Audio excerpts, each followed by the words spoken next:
लुणा और दया नदी खनन काम व्यापक अनियमितता सांगकू दुर्नीति होता अभियोग कर स्थानीय अंचल कि सचेतक नागरिक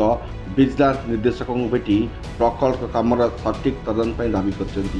गत जनवरी मसरे दुई नदीर 70 किलोमीटर सज्जा खनन 68 कोटी टका मंजूर होता काम आरंभ होता। ड्रेनेज विभाग काम नहीं पर अन्य तीनोटी संस्था काम सबलेट कर सारे संस्था। सबुठ गुरुत्वपूर्ण कथा नदी माटी मेसीन रे काढ़ी से नदी बंधे अजाड़ी दि जाऊँगी आगक वर्षा और बन्यारे नदी गर्भ को चलीज।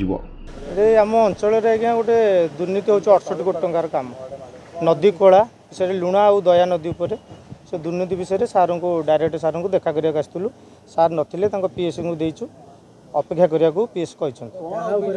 अभियोग आज्ञा आम एरिया रे अंचल गोटे महा दुर्नीति हो नदी खोला उपर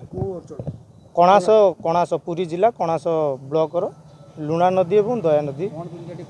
आज्ञा 68 कोटी टंकार काम आज्ञा आसला टंका आसला से ड्रेनेज डिपार्टमेंट को दिगला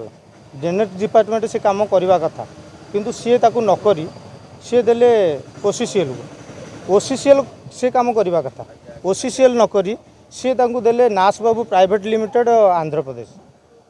सी भी ताकू नकरी सी देले बीपीपीएल को बीपीपीएल सढ़ू को देले पुतुरा को दे काम एमती 4-5 हाथ में आज्ञा काम चली वर्करटा आज्ञा अच्छी ओसीसीएल ना नास बाबू ओसीसीएल देती प्राइवेट लिमिटेड नास बाबू प्राइवेट लिमिटेड ना 68 कोटी टंकार काम लुणा नदी 27 कोटी आउ दया हूँ 42 कोटी। Bureau report ABC news.